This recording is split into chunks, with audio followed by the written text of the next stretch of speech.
China has Tiananmen Square. What historical event does your government not want you to talk about? Indonesia doesn't like it when you talk about the communist purge in the mid-60s. Estimated up to 1 million people were murdered. Most of them simply for being of Chinese descent, which evolved into neighbors not liking other neighbors and them getting tortured to death and buried in unmarked graves. Watch The Act of Killing, documentary told from the perspective of those that did the killing. Some people put the murder up to 3 million. The burning of Tulsa, Oklahoma, better known as Black Wall Street, in 1921, and the bombing of MOVE offices in Philadelphia in 1985. Armenian genocide. 1.5 million Armenians just disappeared from Turkey. It was classified as wartime casualties. It is against the Turkish constitution to admit to it.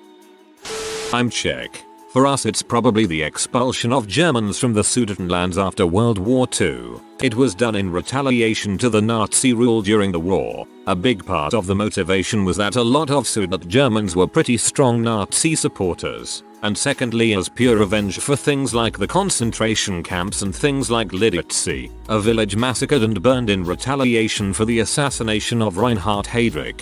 However, it can be very successfully argued that this was a form of ethnic cleansing. An entire population was forced to leave their home with only what they could carry on their back. There were cases of indiscriminate attacks and beatings of Germans. This event is taught in Czech schools, but not to the extent it should. Part of that is that the Czech government wants to avoid reparations to Germany. I don't think Germany wants to go down the reparations road really. Canadian. Everyone is going to say the treatment of the natives, but I'm going to have to go with the Asian internment camps and the social outcome of them. We're not going by biggest and baddest, we're going by most hushed up. My HS teacher legit had to teach us about it in direct conflict of the school curriculum policy. Late 2000, he was literally given instruction not to talk about it. That's not much of a secret anymore. I graduated mid-2010s and in my province at least we were taught about the Japanese internment camps in high school and grade 7/8. UK has Peterloo Massacre. Google it. It's kinda fricked up how little it's known. It was 1819. Post-Napoleonic wars in Manchester around 60-80. 000 people were protesting when cavalry charged into them. I did a bit research on this a couple years ago and I found out that one of my ancestors survived Peterloo because he blocked a sword attack with a cheese sandwich. The Musket Wars in New Zealand. A series of conflicts where Maori tribes who acquired muskets first went about settling old scores against their rivals who were still using stone clubs, decimating them. The conflicts resulted in many thousands of casualties for Maori, and a massive reshuffle of tribal territories in the years before they became set by the treaty with the British. This part of our history doesn't fall into the white abuses naive native category, and is barely taught in schools. The thing about Maori is when they conquer they make no mistake about it, and there's no one left to cry about being mistreated, with their hand out. The Maori genocide of the hunter-gatherer Moriori is particularly sad. Romanian here. For us it's probably Minirada, the mother who started all this, calling for miners to come in a huge horde to the capital to kill protesting students, yelling "We work, we don't think," is still alive today and still has influence in the country. A huge percentage of the population really wants him dead though, and when it will happen, I think we will make it an official holiday. Fingers crossed. Sweden has kind of a goody two shoes reputation, but we've done our share of questionable things. The one that springs to mind is how we stayed stubbornly neutral during World War II, even though our closest kin, Norway and Denmark, were both occupied by the Nazis. Even worse, we allowed Germany to move troops through our territory so as to not antagonize them. We did it to survive, sure, but it was selfish and cowardly and we've felt bad about it since. It's not something the government downplays, though. Exactly, though. Denmark has their fair share of crappy things we've done, both in our imperialist past, but also things like the forced sterilization of psychiatric patients, etc. But it's all out in the open now and new stories pop up all the time. Japan and comfort women. They actively deny comfort women were sex slaves, routinely edit the history, pressure other countries that have monuments and memorials, A lot of the other things in this post are nothing close to similar, all openly talked about and taught. Japan was really fricked up for a while there. The invasion of the Korean peninsula, the things they did in World War II in general, etc. It's great how much they've changed since then. They obviously still have their problems, but they're infinitely nicer now. The fact that the United States government broke every single treaty they signed with the Native Americans, every single one. The Indian reservations in the US are for the most part not even remotely based on the lands that the natives occupied. We stole their lands, shoved them onto reservations where they didn't really live, and murdered them when they dared to resist. This is talked about all the time in American schools though. If the government doesn't want us to know about it, they're doing a really bad job. I don't get most of these answers. China denies the demonstrations ever happened, mentioning it can get you tossed in jail or at least receive a not so friendly visit from the police. All of the events referred to as happening in the US are common knowledge. Historians have written about them. There is genuine outrage among many that they occurred. When they occurred in the modern era, they were front page news. How does that correspond to the treatment in China of Tiananmen? Austria, the fact we had a fascist dictator of our own from 1933 to 1939. I didn't learn about ostracism in school till I was 16, and it wasn't even taught till the 90s, because our government was too busy playing Hitler's poor blameless victim. Not to mention y'all gave us Hitler in the first place. JK, I know it's not your fault. 3. After Second World War, Czechoslovakia deported around 2.5 million of Germans who lived in the country for centuries. Around 10% of them died during the deportations because of atrocities made by Czech people. There is a video of how they made lay Germans on the ground in a row and truck would drive over them one by one. Don't forget the Hungarians too. I mean, you wouldn't really expect anything else from the Czechs after what Germans did to them during World War II. The stolen generation and the Pacific solution. Depending who is in power, they alternately will apologize for the stolen generation or boast about how the Pacific solution is a great idea and doesn't violate any international laws. Or if it does, other countries violated them first so they don't count. The Mexican repatriation.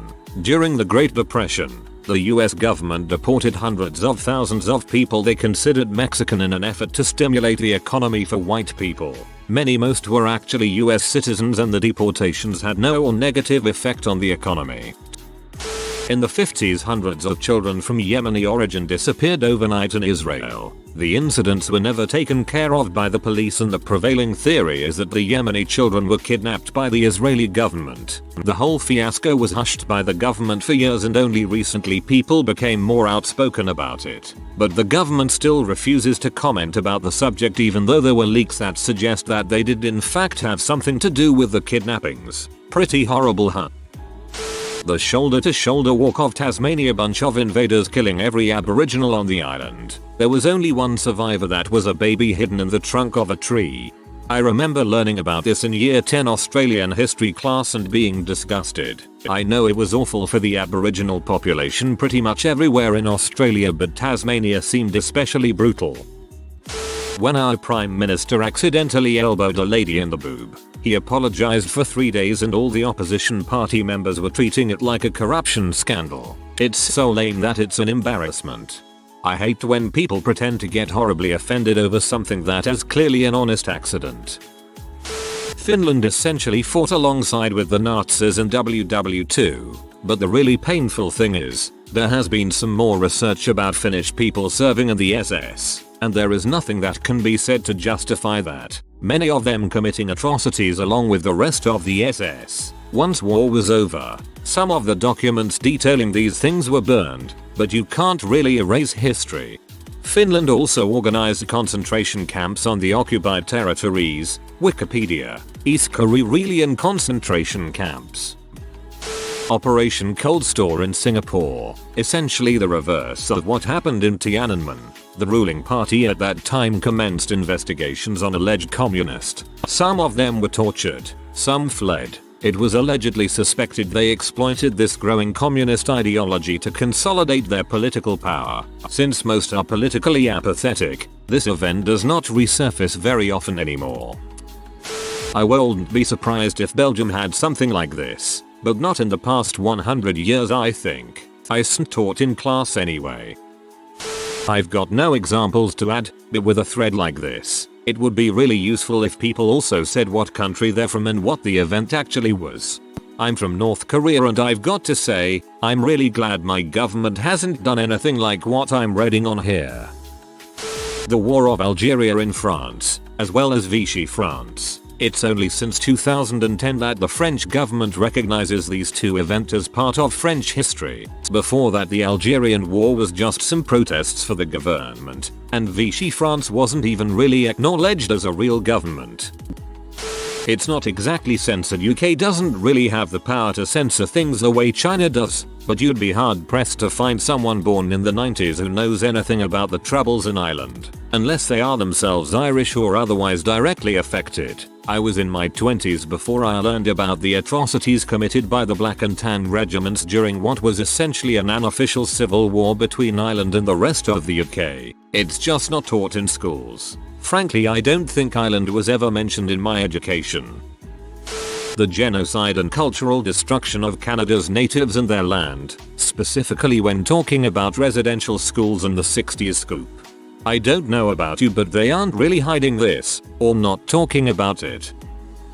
Wounded Knee Massacre. US Gov does not like being reminded of the fact that the largest mass shooting in its history was the government killing its own citizens.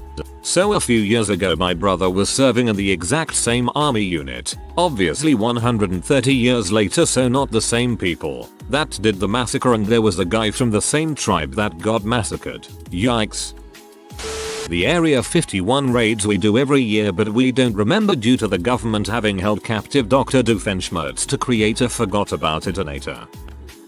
Brazil. Horrible tortures ranging from put nails under your toes row, being raped in front of your family and sons while everyone is forced to watch. Kids of less than 3 years have been victim to this, because they might be part of a revolutionary group trying to remove the dictatorial government. Worst part is, no one ever found the bodies of the students or family members that were protesting. Possibly thousands of crimes gone unpunished. The actual president of Brazil, Bolsonaro, is known to have participated in all of those tortures, yet no one does nothing. I freaking hate the corruption here. There's a documentary on Netflix produced by Brian Stevenson titled 13th, and the government doesn't want people to talk about the things in that documentary. The fact that these comments are all historic events, World War II and before mostly, and not recent like Tiananmen Square, 1980s, tells me that the West is doing just as good a job of keeping its citizens pretty ignorant of its dirty dealings. World War II and before mostly, and not recent like Tiananmen Square, 1980s, tells me that the West is doing just as good a job of keeping its citizens pretty ignorant. Yup, by definition we don't know what's being hidden. Listen to the ones labeled as conspiracy theorists and try to pluck out the true information. MK Ultra. How the Cuban Missile Crisis was actually our fault, not Russia's or Cuba's. The Tuskegee Syphilis Study. Operation Sea Spray. The water bills. In Ireland we're pretty quick, but when the government just wanted to make more money by making us pay for water, not a good idea. Don't worry, we were already paying for it through taxes. Our intelligence forces once helped overthrow a democratically elected government in a foreign country to install a dictatorship that was more favorable to the US. COINTELPRO and anyone who says the US Gov won't kill silence disappear. People who share information and ideas the Gov doesn't want shared needs to dig a little deeper. 9/11. No, completely serious here. We're finally talking about compensating 9/11 victims. They should have gotten this kind of attention many years ago. Good people of Reddit, I am trying to get the highest negative karma I can. Please downvote. Here, I'll help. I've never watched SpongeBob. I hate Minecraft. Fortnite's the absolute best. Lil Nas X sucks. I voted for Trump. I hate Revenge and Fallen Kingdom by Captain Sparklers. I assembled a book club for Karens only. I'm dating her mom. Killed your dog in Minecraft. Only drink Diet Pepsi. And I'm currently F-ing your girlfriend. Looks like it's not freaking working, mate. During the military dictatorship between 1976 and 1983, approximately 6,000,140,000 people were tortured and killed by the de facto government. This is all taught. However, what isn't taught is that most of the people killed were not innocent, but members of various far-left militias and organizations who committed acts of terrorism before and during the regime. Nowadays we are told that not only were they innocent, but also the number is greatly inflated, sometimes even being 30,000 or more. We are told it was a good versus bad situation, while in reality both sides were horrible. As a Brit, we've got hundreds. The one that comes to mind for me is the Jallianwala Bagh massacre in India. Truly disgusting. I'm from the US. Trail of Tears is a big one. Growing up I was taught that Native Americans just wanted to move out west. Additional side note, where you live in the US depends on the history lessons that you receive. People get real upset when they try to play up Jackson as a good president, and you bring up the Trail of Tears. I've seen that many American kids are taught that the bombings of Hiroshima and Nagasaki were not only not horrendous crimes against humanity but actually good for the people of Japan. It's crazy. Okay, I don't believe that this is actually taught in the context that you are saying. Rather, what is taught is that a mainland invasion of Japan would have been catastrophic for both sides. Far worse than the death toll of the bombings. This thread is proof that every country at one point has done horrible crap in the past, or present, and that fighting over the atrocities to guilt trip other countries has become pointless. The defeat of the Pakistan army at Siachen Glacier. It's even banned to be written about down here. The only reason I know it was a defeat was through my history teacher. The US government helped Japan cover up the atrocities they did in China, doing horrific medical experiments in exchange for the data. And it worked. Very few people have even heard of this in USA or Japan. US interventions in Middle East and South America and how they led to the current geopolitical climate. You get pieces but rarely the whole continuity of why people might just be a bit upset. The establishment of trade with feudal Japan. Perry rolled into the port with a couple gunships, didn't work, left, came back with more. It worked. If you are new to the channel, you can subscribe. I publish new videos every day. Until then, check another video.